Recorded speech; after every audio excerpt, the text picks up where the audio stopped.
Oh, yes. We are back, another edition. But the thing is, we have got a whole bunch of news to go over today. We got some great fantasy implications with some of this news, right in time for our favorite time of year, draft season. We've got best ball drafts kicking off. We got a redrafts kicking off, which if you tuned in on Sunday, you saw that we had not only we covered a draft drawing to see who got positions, but also we did a live draft. You got to see live in person on the channel how some people are drafting, what players they're reaching for based on some of this news that we're seeing. Like a couple of players that we'll talk about tonight. So this is definitely where you want to be at with all the draft news, like the players that are falling, rising. Those are who we're going to hit tonight. But first, before we get started, want to give a shout out. We got Nick Kirby Real Estate out of Santa Clarita, California. So if you are looking for a nice dream home, Nick Kirby Real Estate is going to be your go-to contact for that. Live your dream. Fellas. Welcome. Another week, another slate of news. How are we feeling? I'm feeling. Does anybody need to buy a house?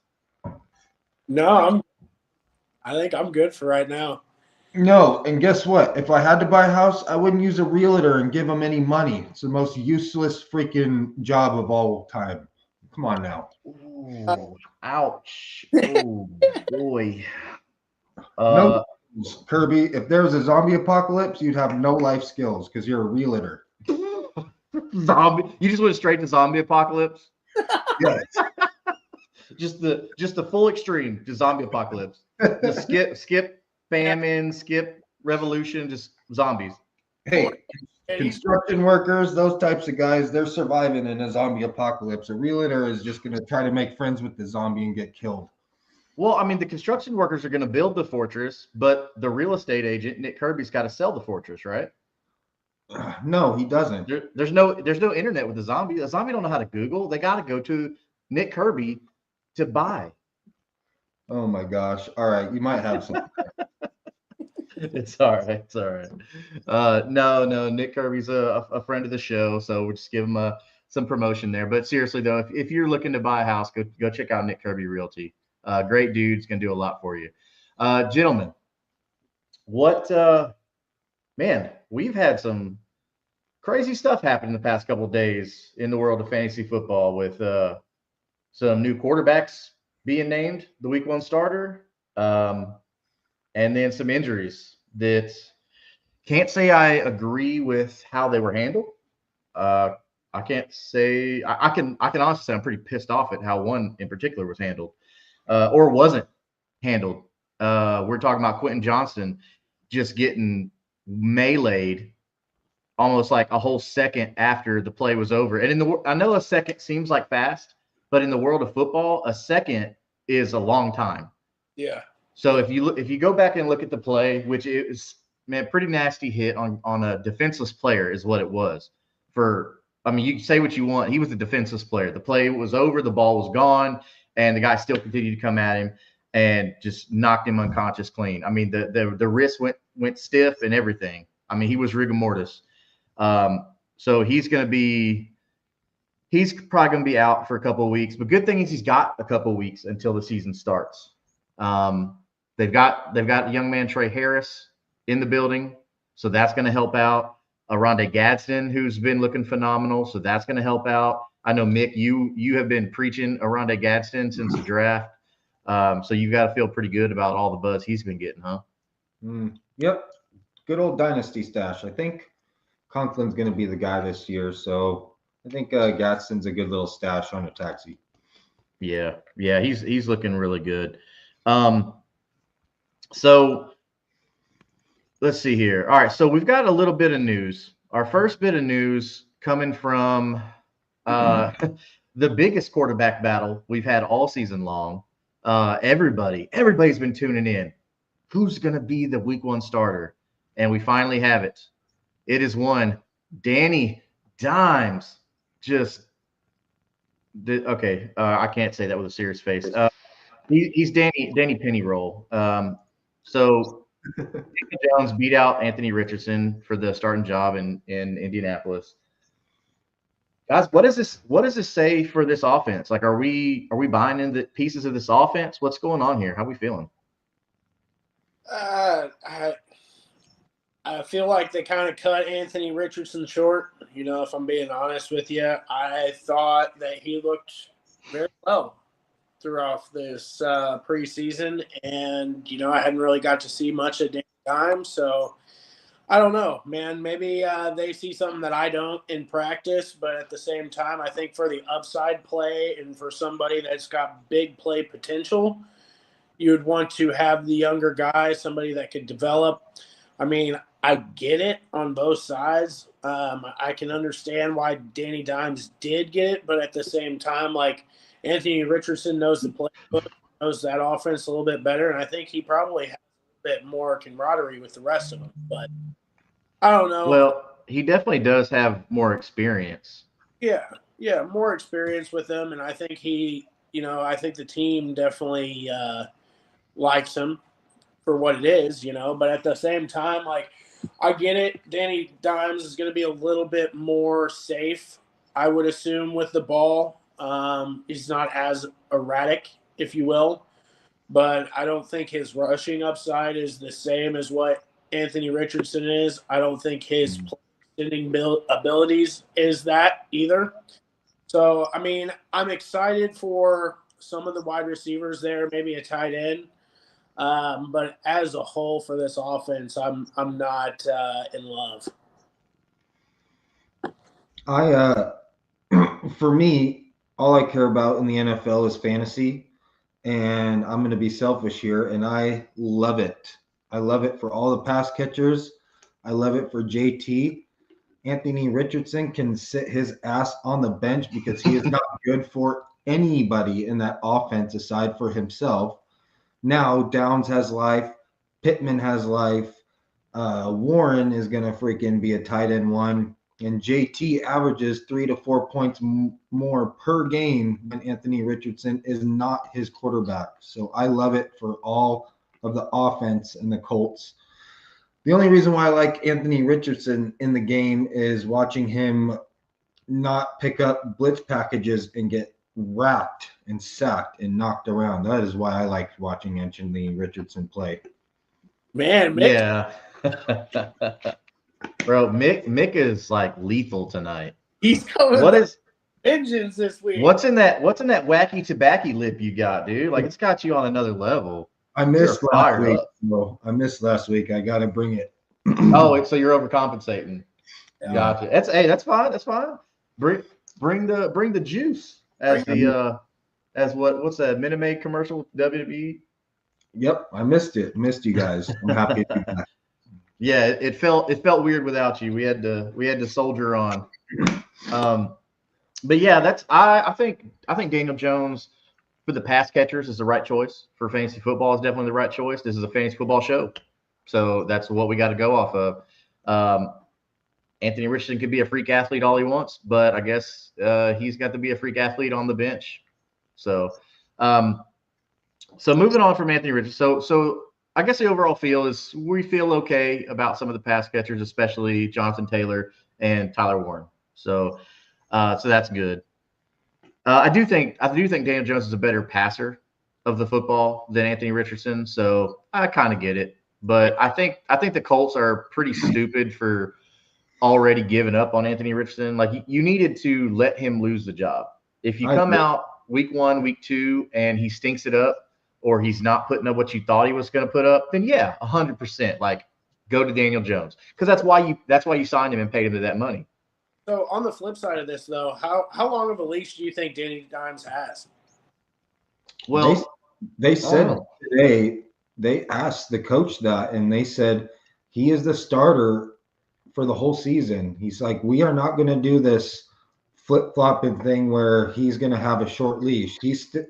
He said word for word that Anthony Richardson is the backup, Dimes is the starter, and he's going to be on a long leash. So we'll see. That could just be coach speak, but I don't know. Yeah. I kind of believe him. I'd rather just see A-Rich get traded and get a fresh start somewhere else. Yeah. Because I just saw a post on Twitter from Sam Block. It says Richardson is younger than the following quarterbacks: Shedeur Sanders, Will Howard, Dylan Gabriel, Tyler Shuck, Caleb Williams, Bo Nix, and Michael Penix. He's younger than all of those guys who've been in the league a year or two, which we know Michael Penix was already old to come in. He got spent like him and Bo Nix. They spent like 8 years in college, so can't really count those guys. But yeah, so he's young. Who says he doesn't get traded somewhere else and does okay? But good. We'll see how that plays out. Another big bit of news here from a player that was projected to be a first round pick in this year's NFL draft, who was a monster at University of Texas, and we're talking about Isaiah Bond signing his 3-year, $3 million deal with the Cleveland Browns. Fully guaranteed, might I add. Fully guaranteed. So super cheap deal, super talented player, very fast. So are we thinking that Cleveland is going to have pretty decent wide receiver room with Jerry Jeudy and Isaiah Bond? Because, I mean, look at the competition that Isaiah Bond has ahead of him, or the lack thereof, right? I mean, yeah, he's coming in late to camp, but I don't think this hurts him any. I think he's going to catch up. They're going to see, hey, this kid's phenomenal, and boom, here we are. He's could potentially like bump Jerry Jeudy for the number 1 spot. What are we thinking about Isaiah Bond signing with the Cleveland Browns? I'm not I'm not in love at all. I am not a believer in that offense, if I'm being completely transparent. With him, I think he's more of like a flyer. I really don't think that he is anything more than a downfield threat. So, I mean, yeah, that's great. But as far as if we're trying to put him into a lineup, I don't think you know when or how to put him in the lineup. Do I think that quarterback room is going to be lights out this year? Absolutely not. So I'm not super in on him this year as far as redraft or anything like that. I think it's going to take him a couple months to even get acclimated to that offense.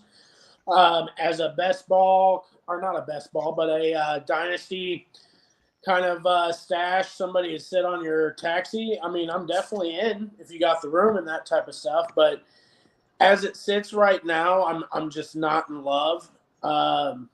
It's not my cup of tea. Well, Okay. all I can What do you say think? is Browns are going to brown, and they're going to Did you just turn an NFL team into a verb? they're just going to be the version of the longest yard. They're the Browns that take all these freaking guys from jail and all these All the convicts. Hey, he was alleged, and he was he stood by his innocence. It's not our say here on Kingmaker Sports to say who was right or who was wrong, who's guilty, who was innocent. But the man stood on his innocence from day one. He was very professional about it. And hey, look, I guess it all came out in the end that, hey, he didn't do anything wrong, and now he can continue on. It just sucks that once a highly touted, he was going to be a high pick in the NFL draft, and then this is how it is. He lost out on probably 20 to $25 million, I would say, depending on what position he was drafted in the first round. Yeah, I'm really happy that he is advanced and that he's kind of defeated the odds. But I hate the landing spot, man. I'd much rather be in. I did too. I didn't like it either. So I'd much rather him be anywhere else right now. A Cowboy, I don't care. It's just offense that doesn't run the ball. Like one that's going to have to throw the ball a little bit would be some more beneficial to him. But I don't know, man. Well, I mean, it looks like the Browns are going to be more apt to run the ball Yeah. But it looks like they are going to be more apt to run the ball with Quinshon Judkins, part of the Mean Machine coming in. Was it Earl Leggett or whatever? Earl Meggett from Longest Yard. So now you've got the I'm not going to say those comments, but anyway. So you got Quinshon Judkins. who is now he's not going to be brought up on charges for some whatever reason, and he is in talks with the Browns to sign his rookie contract. So how do we feel about Quinshon Judkins in drafts right now with this news? Is he really moving up that much? I think he was a good buy low there for a second because he went from not going to play this year to now probably only getting whatever the NFL decides they're going to suspend him for. And it's not going to be much. I mean, it all depends on when he signs his contract now. I think the Browns are just trying to lower the cost and kind of get him on something with no guarantees or lower guarantees and stuff. That's why I hate these second round things. Everyone should just be guaranteed a certain amount of money from being a rookie in their contract. But aside from that point, we just had a draft this weekend, me and Justin took him as your RB 4 or 5, like way back in round 8 or 9. So that's not bad. I mean, I don't mind the upside there if you're able to get him as your RB4, RB5 and redraft this year and sit him on the bench for 4, 5, 6 games, because when he does come in and start playing, he is going to be the 1 or 2 down grinder there. So I don't mind it. I think he's probably going to end up playing this year now. I was leaning on 6 games and then not, and now I'm kind of leaning on, but you also have to take in the fact he hasn't been practicing either. So how long is it going to take for him to ramp up and stuff? So it could be mid-season, but I mean, you're adding an RB1, RB2 to your squad in maybe the 8th or 9th round in redraft this year and just having him park him on the bench. The upside's there. I don't see the harm in that if he's not going too high for ADP. Yeah, if you can get him super cheap, and you're not trying to draft him as one of your 2 starting running backs, then go take the flyer on it. I mean, if you can get him, like we'll talk about a little bit later on, some of our mid-round steals. I mean, at this point, he's definitely a mid-round steal because you're not gonna have to fight for him in the top 4 or 5 rounds. You're not going to have to worry about that. People are still kind of low on him just because he has missed camp. But so Cam Scatterbo, who was dealing with a hamstring injury, looks like he's back at practice.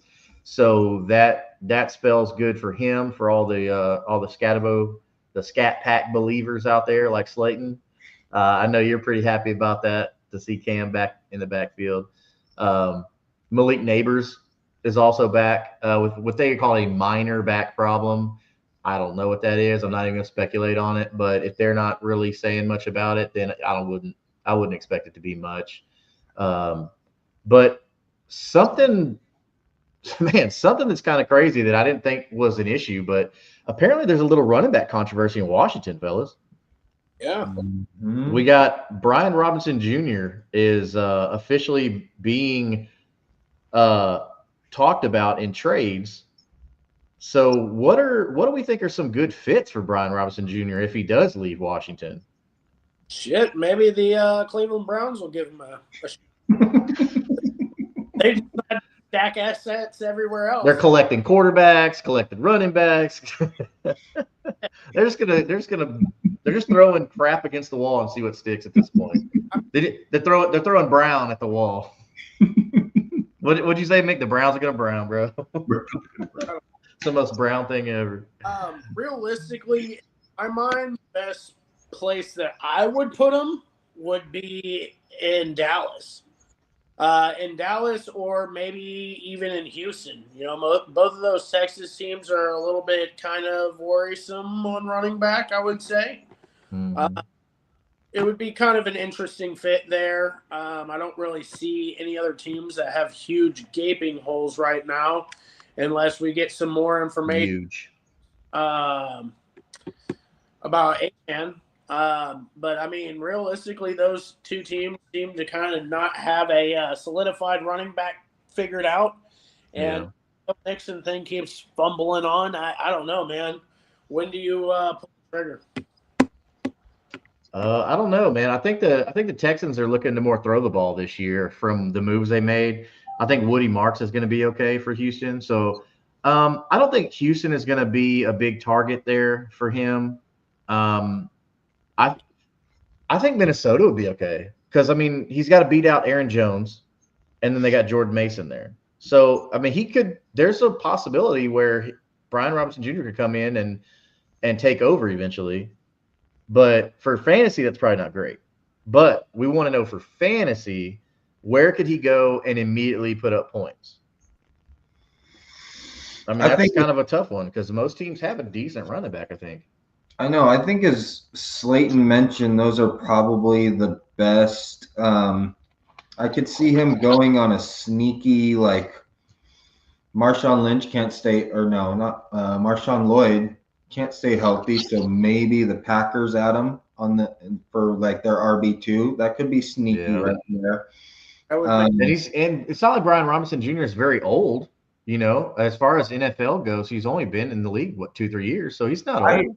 I'm actually more of a Brian Robinson fan than most people. I think he's kind of underrated. A lot of people think he's just a 1-2 down grinder that doesn't really do much, but he seems to always get hurt maybe every 5 games. But those 4 games beforehand, if you guys can remember, the dude has been putting up points for the Commanders. Like I've had him on a couple dynasty teams and I bought him cheap. I mean, he was a cheap like mid-second, late second round pick back in those rookie drafts. So I have a lot of them because there weren't many people going around him that I was taking more of. So I have a lot of Brian Robinson in it. At some point, I co-managed this team with another person, and I told him that we need to sell Brian Robinson because he was going off last year. He was putting up 20, 25-point games, and we were offered a first for this year. And I was like, dude, I know he's doing good, but we need to sell him. And that's like the kind of upside he has. He's a good pass catch. He's a big running back that catches passes.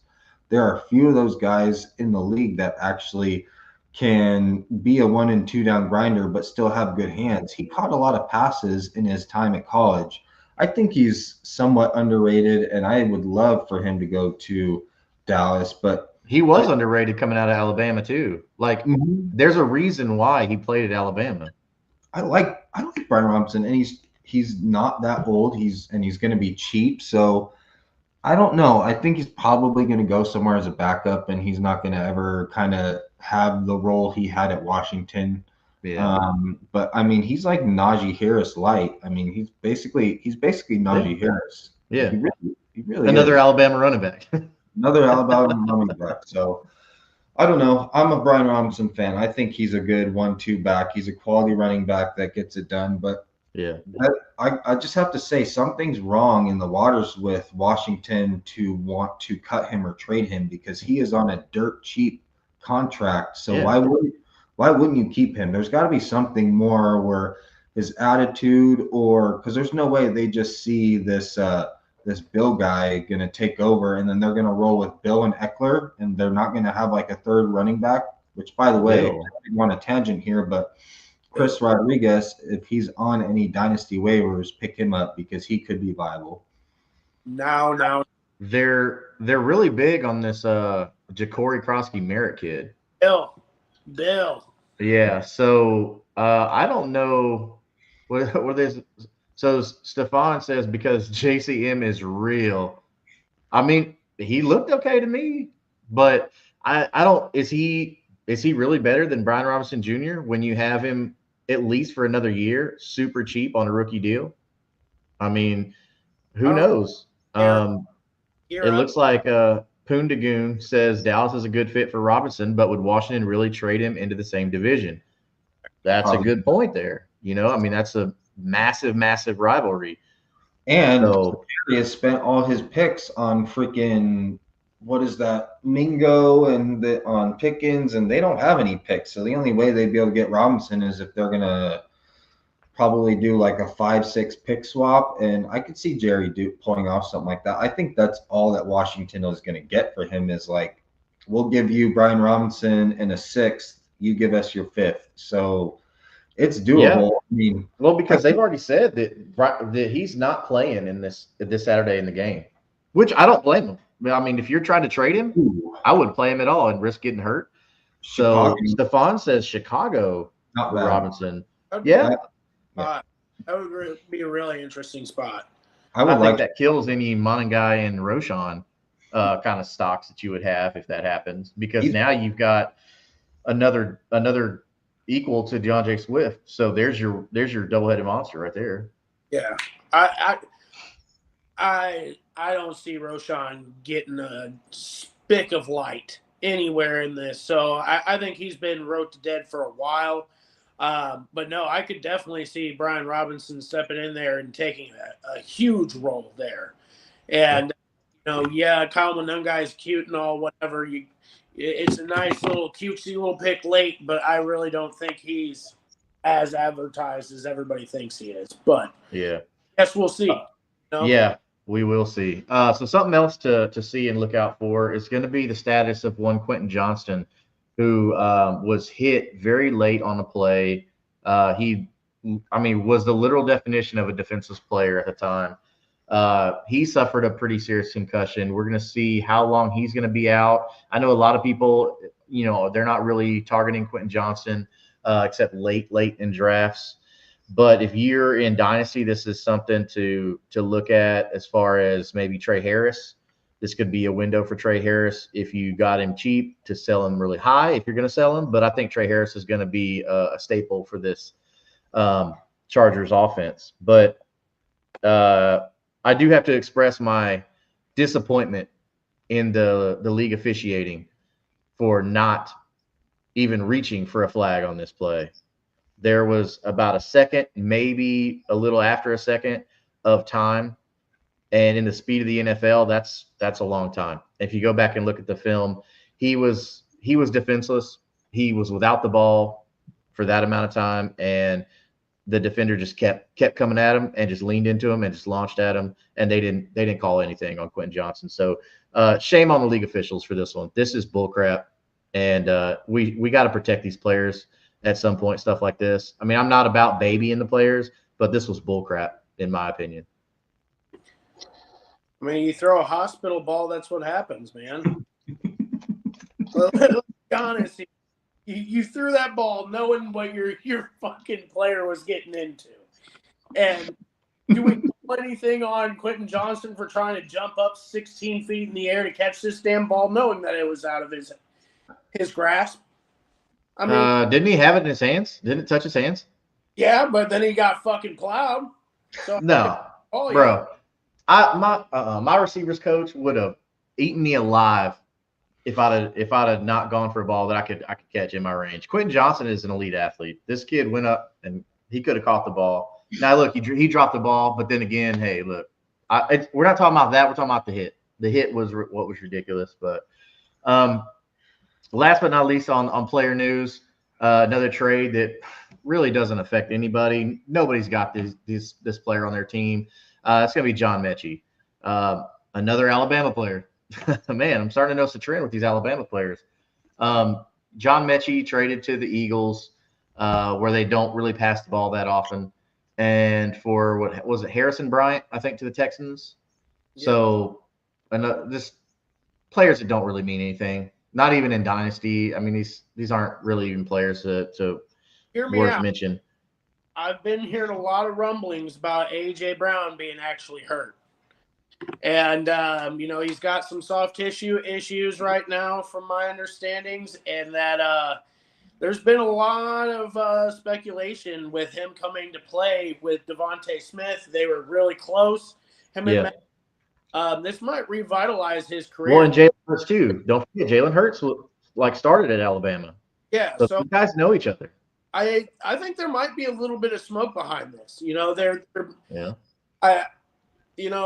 Maybe fool me once, shame on me. Fool me twice, fooled again. I don't know. To be fair to John Mechie, like he got sick his rookie year.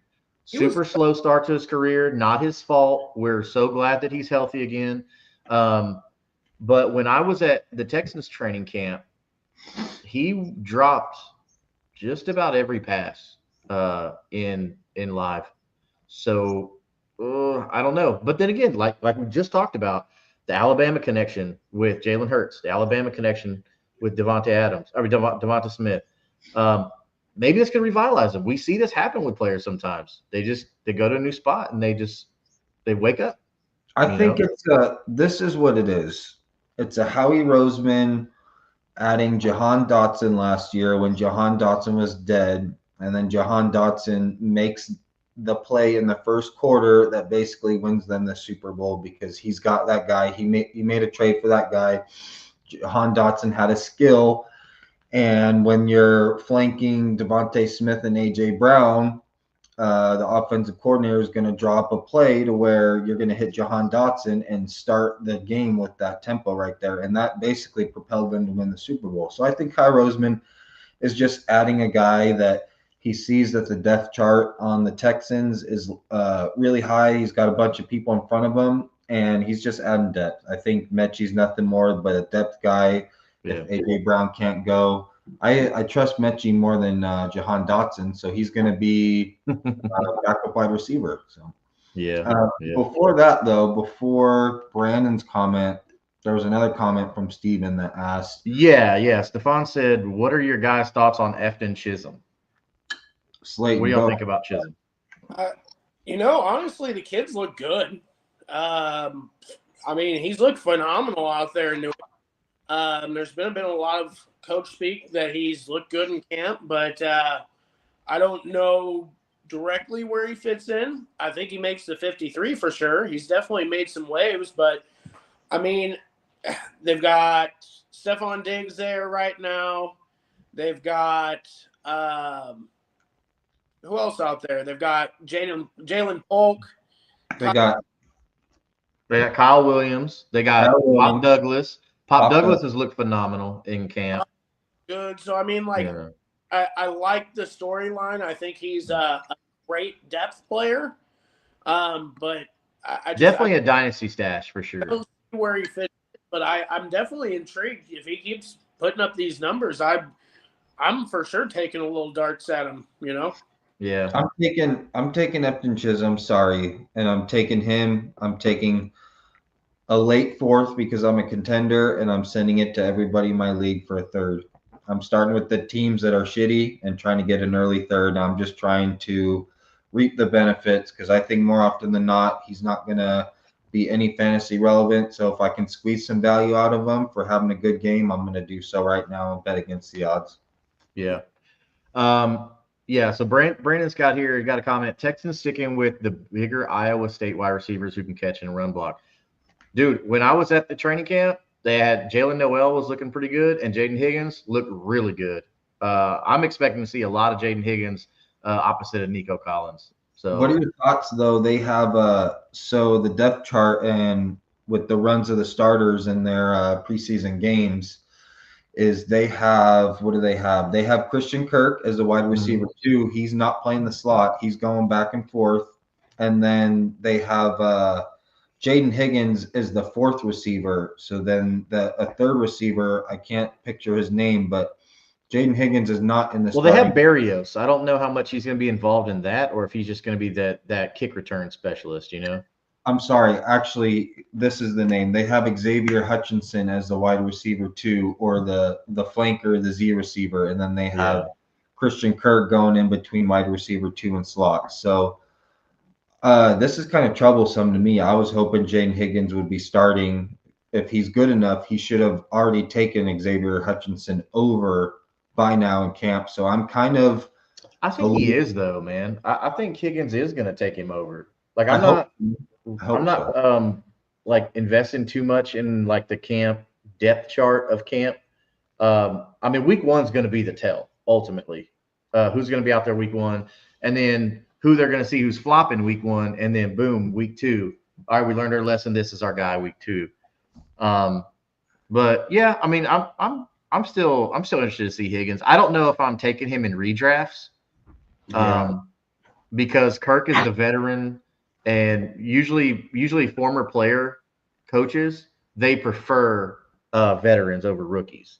Yeah. So that's why I think you're right. Kirk is going to get more play to start. I think Kirk is a good. Now that I think about it, and I've already had one redraft already. I don't know if you can tell me this, Justin, but what round do you remember him going? He goes kind of late right now, and he's not a bad first like bench guy on your bench or a flex right now, if I'm not Yeah, mistaken. but the thing is we had a handful of Texans players. I think we had like 3 or 4 Texans player or Texans coaches. Dang it, fans. And so that's gonna weigh into it as well. That's gonna kind of change it a little bit.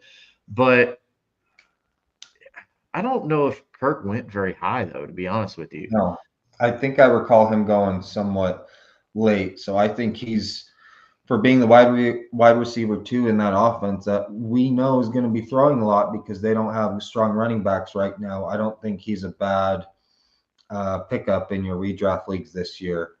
And then, so what do you guys think of from Duval's finest? What do you think of Bretton Strange going off or on the board in redraft? I'm assuming this year. Or what's your guys' take on Bretton Strange in totality?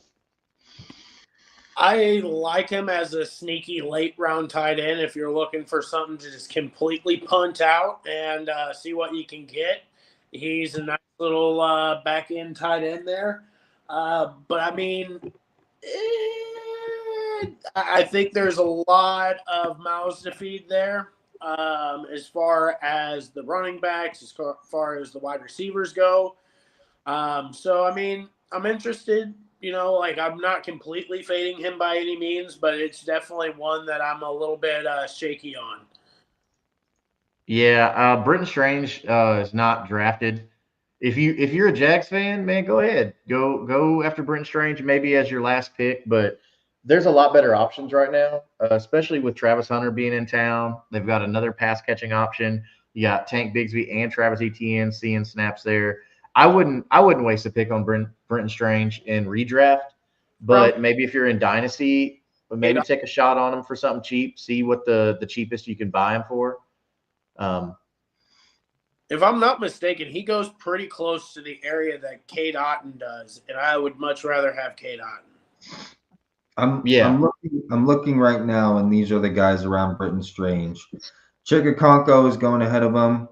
Theo Johnson's going after him. Mike Gesicki, Mason Taylor, Elijah Royal, Pat Fryermuth, and Jatavian Sanders are all going after him.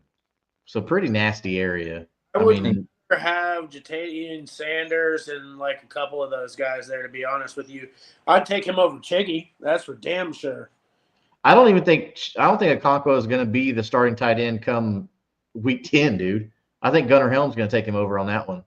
He looked good. I did have that in my notes this week that he looked really good whenever he was out playing this week. So hats off to you on that one.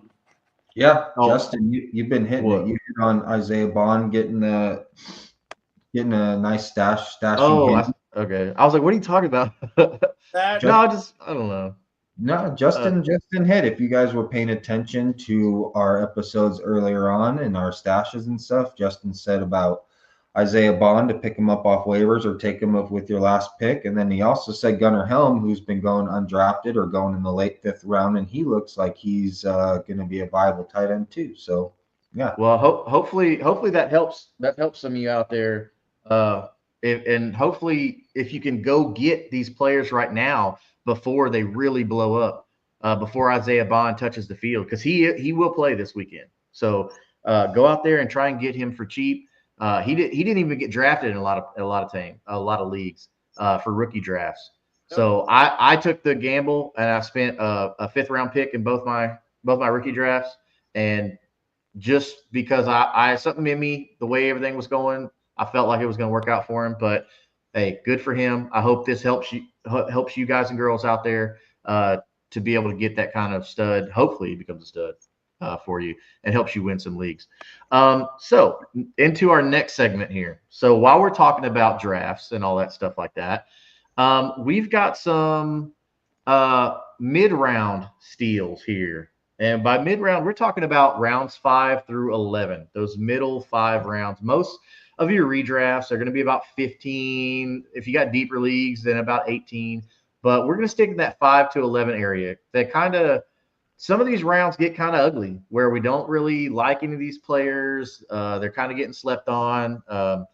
So in round 5, Okay, so now we're kind of out of those top couple tiers of players, that we really want to go after. In round 5, Mick, who do you have in round 5 that you think is a good steal there that you should target in round 5?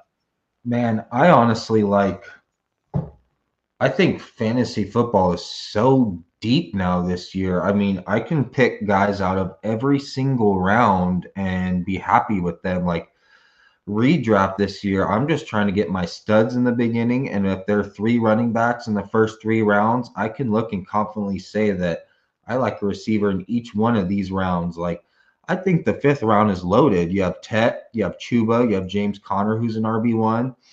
Flowers, who's inconsistent, but he's going to put up 1,100 yards.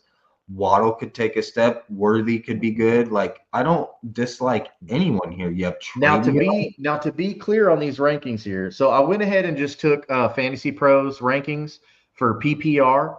So this is just their standard PPR rankings. I know a lot of you out there, y'all like to use Fantasy Pros, so that's why we went here. I like to make my own rankings, but my evaluations are different. So I didn't want to do that. I didn't want to soil the waters. So that's why we went here. So if you're curious where we got these from, these are Fantasy Pros that you can find on their website, active or current as of August 19th, 2025.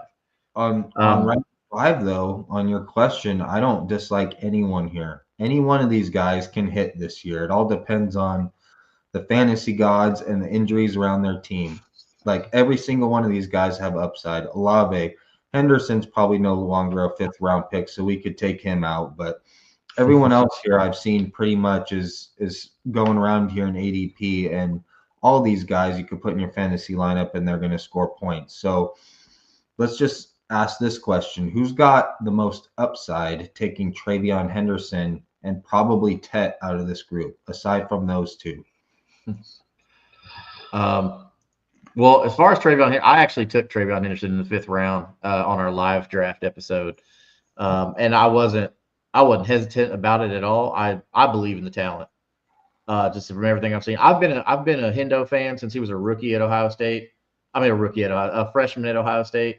Man, and he was my favorite running back coming out. I didn't think about yes, look, Ashton Genty, whatever. He was my pick to win the Heisman. I still thought Henderson was a better running back. He just got overshadowed by Judkins having split carries.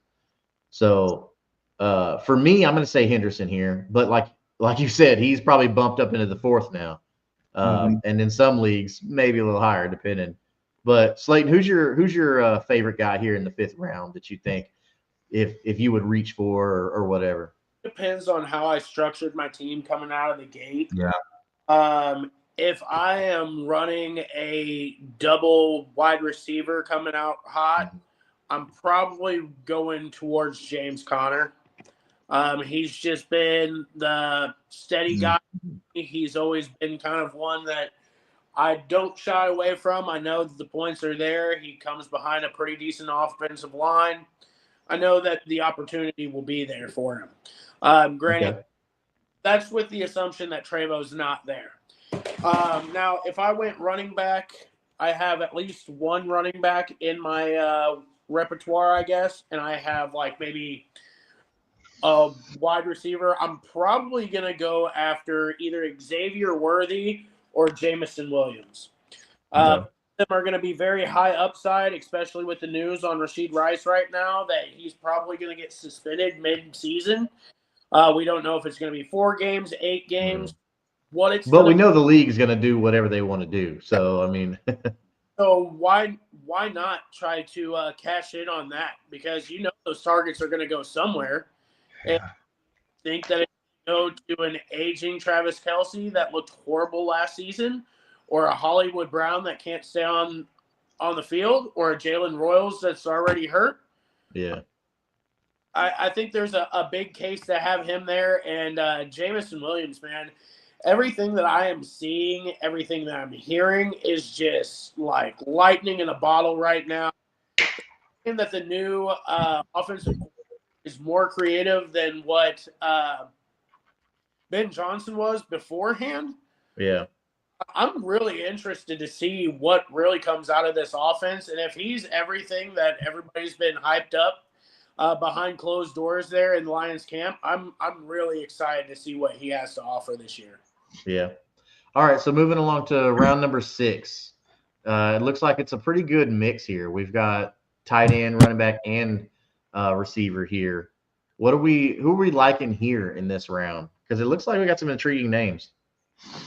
Yeah, I'd say ADP is pretty spot on when you look at all this. Like all these guys grouped together all have the same story. It's kind of miraculous on how fantasy football is able to group these people together on how we draft, and it naturally just falls with these ADPs because you got like Pollard and Montgomery and Swift. They're all in kind of the same boat. Same with RJ Harvey, Aaron Jones, and Isaiah Pacheco. They're all RB2s on their team that are going to give you points and put up points. I mean, if you're looking for highest upside, you probably want to look at Harvey, but then Monty, is good for 10 plus touchdowns.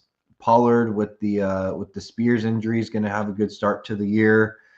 I'm kind of I'm probably avoiding Mahomes and Baker, the quarterbacks in this round, because there's too good of talent for the position players. I don't know. Judy, do you guys like Judy? I mean, I like Judy because Flacco's now starting. Judy kind of gives me a little hesitancy when the other guys come in. Like, who is Jerry Judy? Is he the inconsistent wide receiver that we saw the first 3 or 4 years that puts up huge spike weeks? Or is he Jerry Judy from last year that had a wide receiver one season, And then you got Laporta too. You got Hawkinson and Laporta there. So I think it's a very interesting round. And I'm going to go with the way Slayton says it. All these players fall in the same boat for me. So it depends on how my team build is going. If I need a running back, any one of these running backs are going to be fine. I'm avoiding Isaiah Pacheco though this year, and I've been a Pacheco guy normally, but I think Kareem Hunt's actually going to play a little larger of a role than he was expecting. Pacheco's such an angry runner though, man. It's hard to tackle that guy. It's like nobody wants it more than Pacheco. He wants that extra yard. I know. I love Pacheco, but this round is honestly, you probably go Laporta if you're shooting for tight end upside and you want the last good tight end before you start punting the position. But then you have Njoku. So again, it depends on the team build. I feel like all these guys are in the same boat. Yeah, definitely in a vacuum. I'm going to pass on Mahomes. No pun intended there. I honestly didn't intend for that to be a pass, be a passing pun. Man, I think out of this in a vacuum, I'd probably go Laporta here because, like you said it, Mick, he is the last of that second tier tight end. Because next you get old man Kelsey, and we don't know what the heck's going on with that. So I'm with you. I think Laporta is good here. So Slayton, round 7. Who do you like in round number 7? Oh, round number 7. Let me look here. Ooh, because this is kind of an ugly round, I think. Yeah. I'll be honest with you. I'm 100% taking Romo Dunze. Yeah. That's definitely a favorite here. Ricky, man. Pretty Ricky. He is quietly rising up my boards. I am, getting a little excited. There's not a lot of people looking his way, and I think everybody's kind of oogling and ogling over Juwan things. What? Stop it. I think Pretty Ricky's going to have a great year this year, so I'm really interested in him. And Roma Dunze, I really think that he has a better chance of being that wide receiver 1 out there. Yeah, he was my favorite running back. He was my favorite wide receiver coming out in that draft. Draft that included Marvin Harrison Jr. I just thought Odunze looked better in his routes. And as a Colts guy, like it was hard for me to stand on that. But I mean, Odunze is really good. But if again team build, are you needing receiver? You need running back? What are you needing here? Because I mean, Dak is here, and Dak's not a bad fantasy quarterback. But I think if you didn't already take like a top quarterback, you could wait a little bit, and you could grab like a Justin Herbert, who I think is going to be okay. But Dak wouldn't be a bad quarterback right here. if you Oh. really wanted to take a risk on it, and like the run of good quarterbacks is gone, and he's like that next one. Now, hear me out. If I had CeeDee Lamb, I'm stacking that 100%. Yeah. With the relationship they already have, 100%. Yeah. It's funny you say that, Slayton, because in our first redraft this past Saturday, I took Pickens as my wide receiver 2 in the 5th round, I believe, and then quarterbacks were flying off the board. So then I stacked Dak with him in the 7th round because it's a big premium for quarterbacks too. It's 300 yards for passing, you get three extra points. So I took Dak there because I think he's the last passer in this group. And that league is a 6-point passing touchdown too. It's all-purpose 6-point touchdowns. Yeah, so I took the stack there. I think Dak's going to put up multiple 300-yard games, and I think he's going to be throwing close to 10 touchdown passes to Pickens, so that's why I stacked him there. And this is 2 years removed from that real nasty ankle injury that he had. So I think his confidence is going to be up. So I mean, if you need a quarterback, man, like I would go Dak Prescott here. I think that's a good pick. Hey, like, not to be a conspiracy theory right here, but if you look at Dak's years over the last however many years, one down and then a phenomenal year, one down year, phenomenal year. We're on a phenomenal year, so buckle in, boys. Let's. So the George Pickens Dak Prescott stack's gonna be pretty spicy this year. Oh yeah. So be on the lookout for mixed team. We'll have to get updates on that. Yeah. I like Pretty Ricky, though. I agree. He's my favorite in this group, especially being at the bottom of the round. That means you could probably grab him in the 7th, and I think he's going to have a good year. I think he's going to be – if you could get him as your wide receiver 3 right here or your flex, you're just going to be sitting Pretty Ricky. Yeah. So, yeah, that round, that 7th round was pretty nasty. Round number 8, though, I mean, we got some interesting ones. I mean, looking at guys like Mark Andrews, who now has a wide open spot with Isaiah Likely being out. You got Jawan Jennings, who's going to demand a lot of targets. Justin Herbert. There's Justin Herbert. This is kind of a gross round to me, honestly. Yeah. I don't really like. I'm getting out. Getting out. See ya. Well, I mean, yeah, I think Mark Andrews is like my favorite person in this round. Yeah, I only think because of workload. I'm willing to on Ethan. Addison could be good, but the problem is one, new quarterback, and then two, like I can't say new quarterback because JJ was there last year, but as far as the reps go. Because you can't replace that relationship, that timing, and everything. And then the 3-game suspension. But at this point in the 8th round, you should already have 2 wide receivers on your roster. Now, hear me out. If I already have 2 or 3 running backs, I might blink an eye at Joe Mixon. I mean, if you have an IR spot, then yeah, go ahead. If I have, because I think Joe Mixon's gonna be on IR. Oh, yeah, without a doubt for a while. But my thing is if you're looking for a playoff push and you've already got 2 solidified, like, stud running backs, what do you got to lose there? If you got an IR spot, heck yeah, man. Oh, yeah. Yeah, if you've already got two good – if you went running back, like hero RB, then, yeah, I mean, Joe Mixon doesn't hurt anything. But at that point, Travis Etienne, because Joe Mixon's going to split with Nick Chubb. And they're going to sprinkle in some Dameon Pierce and Woody Marks at some point in the season. Travis Etienne, at least he really only has competition from Bigsby. Because Tootin is more of a dynasty hold on that situation until they figure out what they're doing with Travis Etienne. So I don't know. I don't hate it. I don't hate the Mixon take. I would not take him as my 3rd running back though in redraft because then you're asking him to be a starter for you somewhere down the line. He's going to be fair.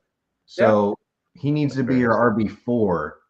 And I think there's enough running backs to where you probably should have 3 by now, unless you went Brock Bowers and McBride in the 2nd, and then you went maybe Lamar Allen in the 3rd, and then you've got your 2 receivers and maybe only your 2 running backs. I can see that. And at that point, I'm avoiding Mixon. But if I'm pushing tight end and I don't have a tight end yet, and I maybe don't have a quarterback and I'm loaded on wide receiver and running back, then I don't mind that Slayton. Like, he scares, the foot thing does scare me, but if he comes back in week 6 and he's healthy, he's going to be getting the rock and he's going to be the guy. Yeah, and it'll be a league winner for you. Like, regardless of what the fact is, if he comes back and he's remotely healthy, I think late in the season, after the bye and all that stuff, I'm looking for a playoff push. I'm not looking for, early season. I've got, 3 backs on my team at this point of guys that are fresh on the field, hasn't had their bye week yet, anything like that, hasn't had any play time to get injured. I think I have a pretty good chance of being able to survive the storm until he's able to set up, Yeah. All right. So round 10 actually looks kind of juicy to me. I like a lot of guys in this round. I got one name, and that's it. Let's hear it. Mecca Ibuka. I'm firing it. Ooh. You went right to the favorite.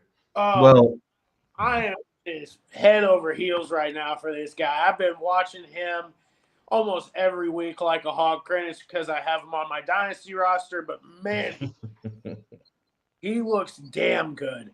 Now, if I'm in a quarterback pinch, I won't lie to you, I'll probably take Caleb here. I don't hate Caleb, and I'll give the kid his props. He looked great this weekend. Granted, is that a product of Ben Johnson? To be determined. But I think Mr. Nails looked good. Hey, he did good this weekend. Don't assume his gender. I can't knock him. He looked good, and he's got every piece around him to step forward. Now, I think excruciating, scrutiny right now, without a doubt. Like, everybody, because he can't throw a football into a net. That kind of scrutiny. That was rough, dude. That was bad. Like, you're supposed to be this super hyped kid coming out of college, the second coming of Patrick Mahomes, and you can't even do that. Bro, there's high school quarterbacks out there that are doing that. Hey, he redeemed himself this weekend. I mean, he's gonna have to, or we're gonna turn him into another verb, and he's gonna bust a Richardson. Yeah, I mean, it's put up or shut up now. I really think for him. I'd take Drake May over Caleb Williams. I'm not touching Caleb Williams at all, especially if Drake May's sitting right there. Give me Drake May, dude. Same. I mean, because you're right, Caleb Williams does have all the weapons, but it's Caleb Williams that I'm worried about, not the weapons. But I do like Jared Goff too. I can't hate on Jared Goff there too. Bro, Goff's in an amazing offense. Yeah, that's a really solid pick. I take that back. I take Goff. No take backs. You said it. This is the thing is, like, I don't like people in the 8th round. So what I've been doing, or I'm going to be doing, spoiler alert, if you're in a draft with me, is I'm reaching for some of these guys. I don't. I was waiting on a reach. At this point of the draft, like, I don't care about ADP. So I took Ibuka in the 8th round in my first redraft league, and freaking, I got a D- on my Yahoo grade, and my number 1 scrutiny was I took Emeka Ibuka too early, and then I said, "Fuck you guys," because that next day they said Godwin's going to be on the pup. So now I look like a genius. So that's what they told me about taking Hendo in the 5th, because he was going in this like the 6th or 7th, and then Yahoo said, "Oh, you took him way too early." Sorry, bro. Sorry, Yahoo. I'm watching film. What are you doing? Yeah. Ibuka's going to be an 8th round pick, though, once we get here in Labor Day weekend drafting. So do you think Chris Godwin is going to be traded, or do you think he's too young and they're going to look to trade Mike Evans at some point? I don't think they're trading any of them. I think they're going to stick with all of them, and they're not rushing Godwin back. I actually heard a good podcast they don't have to today. At this point, yeah. I heard a good podcast today that it was Stefania Bell. She was on Establish the Run, and that's a real good podcast. So they bring her on once a year about all the injuries, and she basically said that his foot injury was pretty serious, and they knew what they were doing when they signed him, and they're not going to rush him back in week 1. They're going to let him take his time, and that's why they took Ibuka, because Ibuka can fill in, and when Godwin is healthy and he's ready to play, he's going to come in and enter the lineup. They're not in a rush him in the lineup. So Godwin will come in eventually, but Ibuka's there. And but again, like, we see Downs here. I like Downs. I like Pittman with Danny Dimes now. Like, As long as Dimes is the quarterback, yeah. Yeah, and Tucker Kraft here is interesting. Jaden Reed, who was a darling last year, like winning people their first weeks, he's out of a walking boot now, practicing. Everyone's The best thing about Jaden Reed is he plays every wide receiver position, all of them. Mm-hmm. So this is like an interesting thing. And then if you're loaded on RB, I always draft Zach Charbonnet because I know I'm going to get 3 or 4 starts out of him and get a running back one that week. So I like Charbonnet too. This is a good round. I'm with you though. May over Williams. I'm not a Caleb guy. Any guy that paints his nails is a freaking homo to me. I can't trust that. So round 11, moving on to round 11. Last but not least, I mean, not bad. It looks like there's some quarterbacks, some late round quarterback steals. We got Jordan Love, we got Trevor Lawrence, C.J. Stroud, and J.J. McCarthy. Some pretty nice ones. J.J.'s got the weapons. I mean, of course, he's got Justin Jefferson. Any quarterback's got Justin Jefferson's going to look pretty good. C.J. Stroud was rookie of the year. He's got a lot of weapons around him now. Trevor Lawrence has got more weapons, and then Jordan Love. Oh my goodness, so many weapons with Jordan Love. Is this the round of the late quarterbacks, or are we flexing somewhere else? I'm flexing somewhere else. Okay, where you got? I'm taking Golden. Me too. Yeah, I'm definitely Golden there.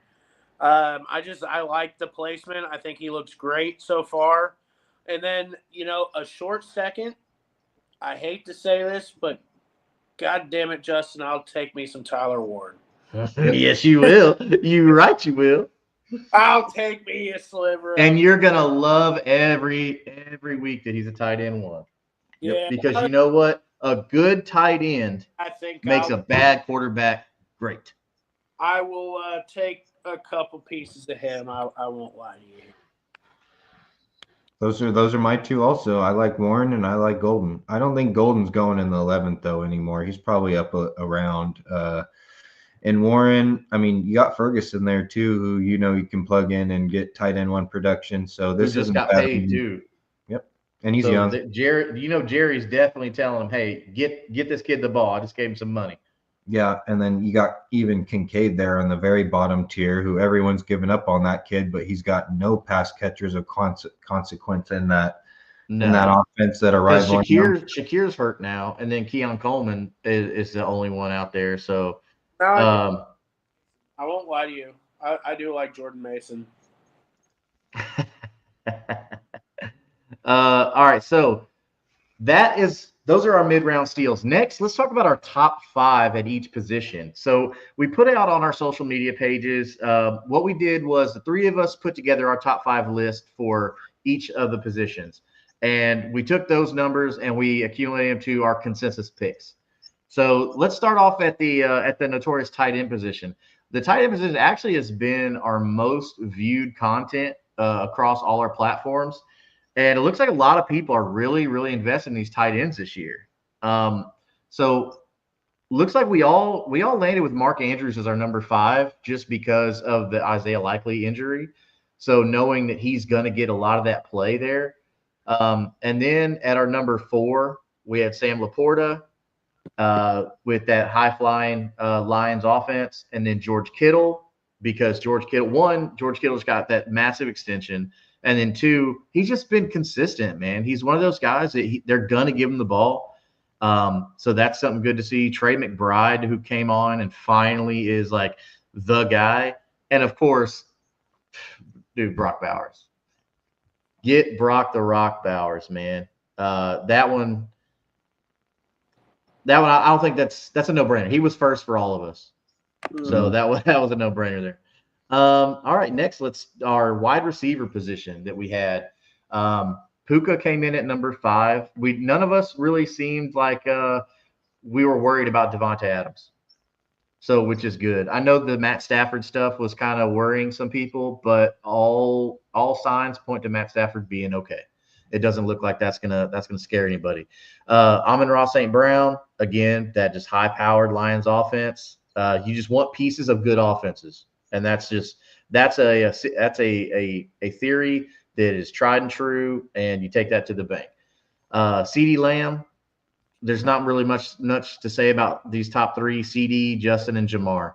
I mean, these three are just about as guaranteed, especially with the healthy Dak Prescott. They have that established relationship. There's really not much to say with this one. So to our running backs, Devon Achane. No one's really worried about this calf injury. It doesn't look like it's going to be anything major. We know what Achane can be when you give him the ball, and it's not anything to be worried about. They're going to fire him up week one, and they're just going to use him like the Achane that we all know and love. Derrick Henry, number 4, he's just going to get the workload. We know how that's going to go. The Ravens, they run the ball. They're really good at running the ball, and now they've got King Henry back there. Jahmyr Gibbs, again, just another line. No surprise that there's another line skill position player here. If you're out there and you're not putting it together, there's a trend here with the Lions offense. So you want pieces in that offense. Bijan at number 2, just because Bijan is Bijan, man. Like that guy at any given time can just take it to the house. And then Saquon. I had to put the graphic up on there with him hurdling the Titan. I know our guys over at Titans Table for Two probably won't like that, but hey, look, I took the Titan player out of there for you. I didn't want to hurt your feelings. But there we go, Barkley. I thought that was a pretty cool graphic. And so to our field generals here, we got our reigning Super Bowl champion, Jalen Hurts, and who he's going to have his good buddy John Mechie again, and Joe Burrow. T. Higgins stayed in town. They signed him, so now he's going to keep that going with T. Higgins, keep it going with Jamar Chase. It's all looking signs up for Joe Burrow. And then we have the reigning rookie of the year, Jaden Daniels, man. Dude, Jaden Daniels is lethal. If he can keep it up and maybe put it on maybe 10 more pounds of muscle, I think Jaden Daniels is going to be nasty for a long time. I mean, we could easily see Jaden Daniels be in that number 2, number 1 spot this time next year. And then we got Lamar Jackson. I mean, former MVP. You know what this guy can do. There's no reason to not doubt him. He's gonna make plays. He's gonna score on his feet. He's gonna score throwing it to Mark Andrews. I mean, that's just what he's gonna do. And then to round it off, the reigning, defending MVP, we got Josh Allen. Hey, Josh Allen, pointing at you too, buddy.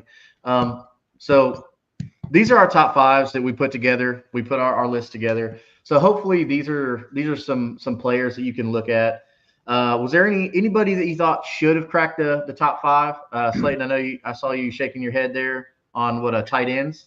Yeah, I think Hawkinson makes the list, man. I would much rather have Hawkinson this year over Mark Andrews, but that's just personal preference. I don't know. I think Hawkinson's a better tight end all around, but to each his own. Yeah. Well, you know what? That's a good thing about living in this country. You can have your opinion. It can be a bad opinion, but it's still an opinion. Hey, it's all right to be wrong. It's okay. Hey, we're all wrong. We're all wrong sometimes. So does anybody have anything else before we close it out this evening?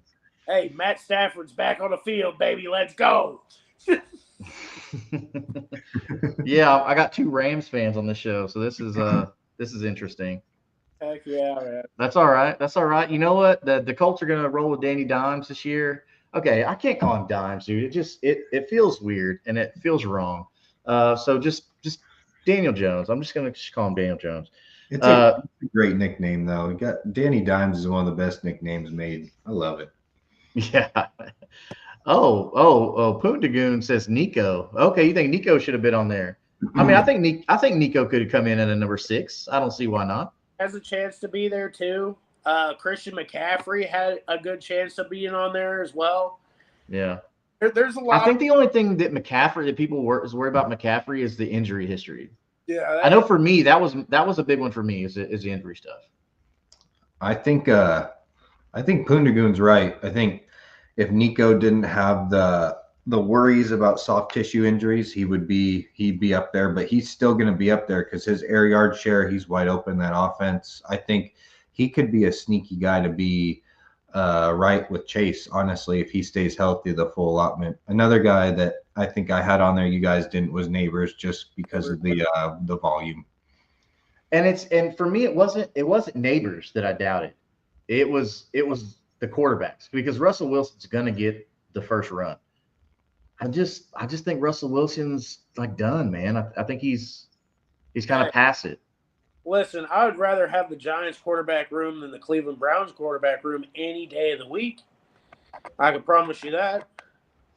Well, I mean, one has the former Super Bowl MVP, and another one has was Russell? No, he wasn't Super Bowl MVP, was he? Russell's done some stuff. He could still throw. Well, he's got. I mean, but I mean, as far as like being like their resume, was Russell Super Bowl MVP? He's won a Super Bowl. I don't know if he won the MVP or not. It might have been a defensive player. Yeah, I want to. I'm in my feeling is like Bobby Wagner, but I'm not sure. So I have a feeling of that too, but I mean Russell was good back in the heyday with Seattle. He could still throw the long ball. I don't know. One of those like one of those like sneaky quarterbacks that came out of nowhere. Because remember they signed that big contract to Matt Flynn after he had that monster game, 500 yards or whatever in Green Bay, and so Duval's finest saying Sherman. Which that's a good one too. That was like prime Richard Sherman too, the Legion of Boom. I think he's saying Sherman won the MVP that year. Yeah. That's what I'm saying. Yeah, I think he might be right on that. But I want to say defense. A defensive player got that one. Like when the Broncos won, and it was Von Miller. But the defense was the reason they won that, not because of Peyton. And I love me some Peyton Manning, But so that's our show, gentlemen. Man, thank you for a great one. We covered a lot of good stuff here. So we have it was Malcolm Smith actually. Okay, all right, nice. Thank you, Duval's finest. Look that up for us. That's actually Isaiah from over at Third and Teal. He's part of the Curtis Podcast Network. If you're a Jaguars fan and you love all that, go check him, Eric, and Trevor out. They are talking all things Jaguars football over there this year. And you can find him on this AFC South show. I think they're recorded tomorrow night on the Curtis Podcast Network. But so there we are for this week. We got some good slate of games coming this week. We got players we can look for. Isaiah Bond finally suiting up. And if Quinshon Judkins can sign his contract, maybe him too. So maybe the Browns game is something I'll actually watch. Never thought I'd say that, but yeah, definitely not. Never thought I'd say that. But yeah, anytime, brother, anytime. So anyways, so we will be live and in color next Tuesday, every Tuesday this season. So before you go ahead and hit the subscribe and notification bell. Every Tuesday, 9:30 p.m. Central Time. Okay, because I know Mick, you're out there in California, repping it up out there, keeping the lights on. So we will be seeing you every Tuesday.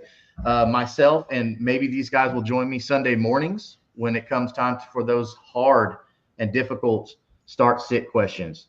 So just go ahead and Trey here. Just subscribe. Was wondering Talk's thoughts on some running backs, Chase Brown, Omar, and Hampton.